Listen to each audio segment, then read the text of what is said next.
నచ్చుతున్నాను అంటే చాలా హ్యాపీగా ఉంది లోపల లోపల నాకు. అంటే అందరితో పోల్చకండి. అందరూ హ్యూమన్సే కదా. అయినా సరే నాది కొంచెం డిఫరెంట్ ఉంటుంది. సరే మీ జాబితాలో మీరు ఇష్టపడ్డారంటే ఐ ఫీల్ హ్యాపీ. సో మాది మీ దగ్గర నుంచి రిప్లై, మీకు బాయ్ ఫ్రెండ్ ఉన్నాడా? లేడు. నిజంగా టైం వేస్ట్ చేసుకునే పనులు నేను చేయ. నిజంగా చెప్పండి, లేరా?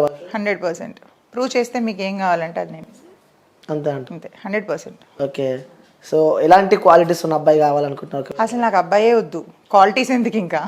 అబ్బాయే వద్దు. అబ్బాయే వద్దు. ఎందుకు అలా అంత వద్దు, గట్టిగా? నాకు అసహ్యం వేసింది మగాల మీద. ఎందుకు అట్లా? అంటే నా ఫ్రెండ్స్లో చూస్తూ ఉంటాను కదా, అందరూ ఒకరితో స్టాప్ అవ్వరు. సో మనం బుక్లో పేజీలు అనమాట. సో ఒక పేజీ నేను అవ్వకూడదు అనుకుంటున్నాను. ఓకే. సో అబ్బాయిలను నమ్మరంటారు అస్సలు. ఆల్రెడీ ఫుల్ పగిలిపోయింది మనసు. సో నమ్మకం అనేది, ఫ్రెండ్స్ ఉన్నారు, అబ్బాయిలు ఫ్రెండ్స్ ఉన్నారు కానీ బాయ్ ఫ్రెండ్ లేడు. అంత గట్టిగా చెప్తున్నారంటే ఏమైంది అసలు? బ్రేక్ అయింది అంటే లవ్ మ్యారేజ్ చేసుకున్నాను. సో దూరం నుంచి ప్రేమ చాలా చాలా చాలా బాగుంది.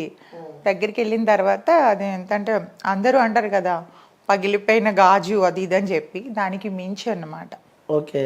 ప్రేమ వరకు బాగుంటుంది రిలేషను, పెళ్లిగాడికి వచ్చినట్టుగా అది టార్చర్ అయిపోతుంది అనమాట. ఎక్స్పీరియన్స్తో చెప్తున్నారు? ఎక్స్పీరియన్స్ కాదు, ముదిరిపోయి చెప్తున్నాను అందులో. So I was almost 4 years నా రిలేషన్.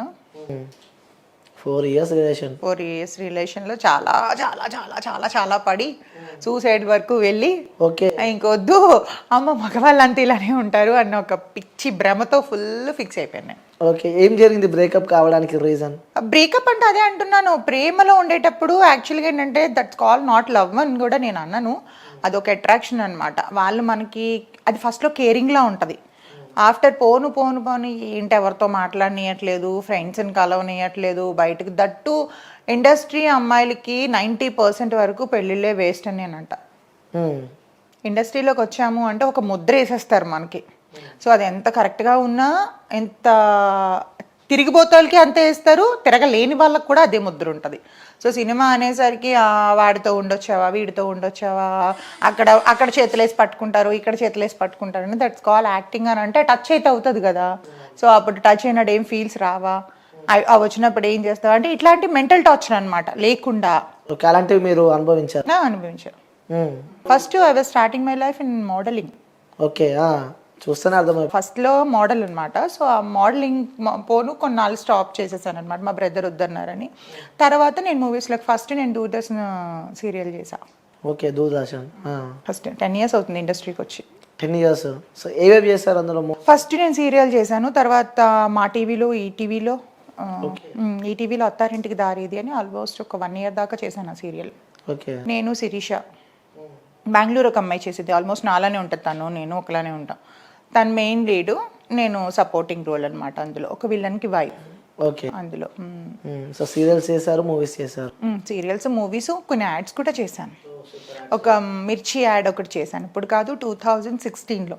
మిర్చి తిన్నారా? ఇట్లా అలా తినలేదు, తింటే ఎలా ఉండను మీ మీద మండిపోతాను. కారం అదే మిర్చి అంటే ఎలా చేస్తారు? మిర్చి పౌడర్ యాడ్. పౌడర్ యాడా? సో వేసుకునే పౌడర్? తినే పౌడరే. తినే పౌడరే. సో చాలా బాగుంటుంది అని చెప్పి చెప్పినట్టున్నారు. ఓకే. అంటే మిర్చి కూడా నాలా హాట్ గా ఉంటదని బాగుంటది అని చెప్పా. సో దగ్గర పోతే తెలుస్తుంది హాట్ అంతే, స్వీట్ అనేది. అవును. ఇంకోటి మంచిగా కొనసాగుతున్న మీ లైఫ్ లో కోవిడ్ అంటే ప్రతి ఒక్కరికి అనేది ఒక భూతం. అలాంటి మీ లైఫ్ టోటలీ చేంజ్ అయిపోయినట్టు మాకైతే ఉందా సమాచారం? అవును అవును. అసలు అంటే ఇట్లా ఉన్నది ఉల్టా అయిపోయింది అనమాట. చక్కగా మంచి మెయింటెనెన్స్ అంటే ఒక టైం టేబుల్ అంటూ ఉండేది అనమాట. ఈ టైంకి లేవాలి, ఈ టైం చేయాలి. ఈ టైంలో ఏంటంటే తినటం, పడుకోవటం, నో ఎక్సర్సైజ్ ఏమి అంటే ఒక లేజీ అని కాదు, యూజువల్గా కొలాప్స్ అయిపోయిందని చెప్పొచ్చు. అందరికీ హోప్ పోయింది. అంటే మనం బ్రతికుంటామో లేదో అనేది గ్యారంటీ. బ్యూటీ పక్కన పెడితే, మెయింటెనెన్స్ పక్కన పెడితే, బాడీ మెయింటెనెన్స్ ఇవన్నీ పక్కన పెడితే అసలు నువ్వు బ్రతికుంటావా లేదా అనేదే అందరు ఇలా చేత్తో పట్టుకొని కూర్చున్నారు గుండెలు ఆ టైంలో. సో అక్కడి నుంచి ఇట్లా చెప్తానే ఇలా ఉన్న లైఫ్ ఇలా ఉల్టా తిరిగిపోయింది అనమాట. ఎట్లా అంటే షేప్ అవుట్ అయిపోయింది. నన్ను నేను చూసుకొని మిర్రర్లో అసహ్యం పడిన రోజులు కూడా ఉన్నాయి, నేను అసహించుకున్న రోజులు ఉన్నాయి నావి. ఏంటి ఇట్లా అయిపోయింది, ఇలా అయిపోతున్నాను ఏంటంటే ఆఫ్టర్ మళ్ళీ again start my career after 2 years. 2022 ఎండింగ్లో మళ్ళీ స్టార్ట్ చేశా. ఓకే. 19 ఎండింగ్లో ఆగింది, 2022. ఈ 2 years కూడా ఎట్లా వెళ్ళిపోయినాయి కూడా నా డేస్ నాకు తెలియదు అసలు. సో తర్వాత ఎలా స్టార్ట్అప్ చేశారు మళ్ళీ? మళ్ళీ అగైన్ కాంటాక్ట్స్ అన్నీ పోయినాయి అండి. కాంటాక్ట్స్ అన్నీ పోయినాయి. ఈవెన్ షేప్ అవుట్ అయిపోయాం. అంటే ఫ్రెండ్ రోల్ ఇచ్చిన కాడి నుంచి మదర్ రోల్కి వెళ్ళిపోయానంత స్టేజ్కి వెళ్ళిపోయాను. ఓకే, హెవీ వెయిట్ అయినా. హెవీ వెయిట్, మెయింటెనెన్స్ పోయింది. సో వర్కౌట్ అప్పుడు మనకి ఇండస్ట్రీలో ఏంటంటే మన పెట్టుబడి మన బ్యూటీనే. అవును. సో అదే లేకపోతే ఎవరిస్తారు మీకు ఆఫరు? దట్టు ఈరోజు చాలా కాంపిటీషన్తో కూడుకున్న ఫీల్డ్ ఇది. అవును. సో ఈ ఫీల్డ్లోని బాగా మనం మింగిల్ అవ్వి 10 మందితోని ఫస్ట్ ఆఫ్ ఆల్ పిఆర్ బాగుండాలి మనకి. పిఆర్ బాగుండాలి అండ్ అందరితో కూడా మనం మంచిగా మింగిల్ అవ్వాలి. సో ఇవన్నీ జరగాలి అని అంటే ఫస్ట్ ఆఫ్ ఆల్ ఎవరిని కలవడానికి ఒకరినొకరిని కలవడానికి ఆప్షన్ లేదు. సో మనం వన్స్ రోజు కాంటాక్ట్లో ఉండి టచ్లో ఉంటేనే మనకి ఎవరైనా ఆఫర్ ఇచ్చేది. సో మనం ఫేడ్ అవుట్ అయిపోతే ఎవరు కూడా పిలిచిందమ్మా అని ఆఫర్ ఇవ్వరు. సో ఎందుకంటే చాలా మంది ఉన్నారు మనకంటే బెటర్గా 100 times బెటర్గా ఉన్న వాళ్ళు చాలా మంది ఉన్నారు. సో వెతుక్కొని ఇవ్వాల్సిన అవసరం లేదు.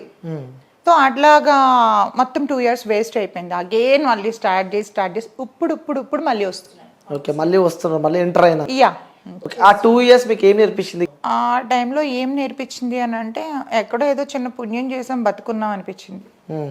మనకంటే ముందు చూస్తున్న వాళ్ళు అసలు ఎట్లా ఆకులు ఎలా రాలిపోయినాయి అలా పోయారు ఒక్కొక్కరు. సో వాళ్ళతో పోల్చుకుంటే దేవుడు ఇంకా ఏదో పని ఉంది మనకి భూమి మీద అందుకే ఉంచాడు అనుకున్నాను. అదొక్కటి చాలు అనుకున్నాను నేను. ఓకే, సో ఇంకోటి అడుగుతున్నా, మీ ఆ బ్యూటీ వెనకాల సీక్రెట్ ఏంటి? ఏంటి అంటే మంచిగా వర్కౌట్ చేస్తాను, జిమ్కి వెళ్తాను, మంచిగా నన్ను నేను ప్రేమించుకుంటానండి ఫస్ట్. అందుకే వేరే వాళ్ళపైన ప్రేమ తగ్గింది. అలా అని కాదు, నన్ను నేను ప్రేమించుకుంటేనే నాలంటి వాళ్ళు మీరు ప్రేమిస్తారు. అవును, ప్రేమిస్తూనే ఉన్నాను. అంటే మీరే కాదు అందరూ ప్రేమిస్తారు. నన్ను నేను ప్రేమించుకోకపోతే మీరు ఎవరు ప్రేమించడానికి ఆప్షనే ఉండదు. అంతేనా కదా? సో ఇక్కడ ప్రాపర్ ఎక్కడ? విశాఖపట్నం. వైజాగ్. Beautiful city. అంటే వైజాగ్ అమ్మాయిలు అందరూ ఇంతేనా? అయ్యో, అంటే మీకు ఎంతమంది తగిలారో నాకు తెలియదు కదా. నార్మల్ అడుగుతున్నా. వైజాగ్ అమ్మాయిలు అందరూ అంటే మేము మాకు ప్రేమలు విలువలు అభిమానాలు చాలా ఎక్కువ. వైజాగ్ అమ్మాయిలకి అందం కూడా ఎక్కువే అంటారు అందరూ. అది మేము చెప్పుకోకూడదు, మీరు చెప్పాలి. అలాంటి వాళ్ళు చెప్పాలి, చూసేవాళ్ళు. సో ఎంతమంది ప్రపోజ్ చేశారు మీకు? నాకు ఇప్పటికే వస్తూనే ఉంటాయండి, మ్యారేజ్ ప్రపోజల్స్ కూడా వస్తూ ఉంటాయి. నాకు పెళ్లి చేసుకుంటాను, లైఫ్ ఇస్తానంట, ఇస్తావు కొంతకాలమే ఆ పాపని సోది అంతే. అంటే మనసులో అనుకుంటాను, అవునా నాకు పెళ్లి మీద ఇంట్రెస్ట్ లేదు. ఉన్నాయి ప్రపోజల్స్, ఇప్పటికీ ఉన్నాయి మ్యారేజ్ ప్రపోజల్స్. యాక్సెప్ట్ చేయాలంటే నాకు నిజంగా చేయాలంటే 100% చేయాలి. మీరు ఇంకో 10 years పోయిన తర్వాత నేను బ్రతుకుంటే కలిస్తే ఇదే మాట చెప్తాను నేను. అప్పుడు కూడా నేను సింగిల్గానే ఉంటాను. ఓకే, న్యూస్తలేమండి ఇప్పుడు చేసుకుని అంటారు, మళ్ళీ తర్వాత లేదండి. అంటే చేసుకోవడంలోనే ఎట్లా ఉంటుంది అని అంటే మాటలు వేరు చేతులు వేరు. ఒక్కసారి అంటే ఫేస్ చేయడం ఎక్స్పీరియన్స్ వేరు. నేను ఫెడప్ అయిపోయాను. ఫెడప్ అయిపోయిన వాళ్ళని మనం మార్చడం కష్టం. ఆర్జీవి గారిని మార్చగలమా మనం? సేమ్ నేచర్ లైక్ మీ. ఆర్జీవిని ఫాలో అవుతున్నావు అయితే? ఫాలో అవ్వట్లేదు నేను. అంటే ఒకదానికి స్ట్రాంగ్గా ఫిక్స్ అయితే అది ఎవరి తరం కూడా కాదు, దేవుడి తరం కూడా కాదు మార్చడం. అవును. సో ఇంకోటి, మీరు ఓకే అంటే ఒకటి చెప్తాం అనుకుంటున్నాను నేను. చెప్పండి. మీరు ముందు చెప్పండి దాని తర్వాత. ఓకేనే చెప్పండి. నేను ఏం చెప్పినా ఓకే అంటావు. నేను అడిగిన దానికి 2 యాడ్ చేస్తావు, నేనేం చెప్పినా దానికి 2 యాడ్ చేస్తానన్నదని మీరు అడిగే క్వశ్చన్ బట్టి ఉంటుంది. నార్మల్గా యాడ్ చేయాలి మీరు అంటున్నా. చేద్దాం. చేస్తారు కదా నిజంగా? చేయకుంటే మీరు అడిగే దాన్ని బట్టి ఉంటుంది ఏం చేయాలో వద్దా అని. అడగకూడదు ఆల్రెడీ నచ్చదు మీకు, ఎందుకంటే మీరు మీతో మాట్లాడుతున్నా కాబట్టి. సో ఇంట్రెస్ట్ లేదని చెప్పి అర్థమైంది. కానీ మీ ఉన్న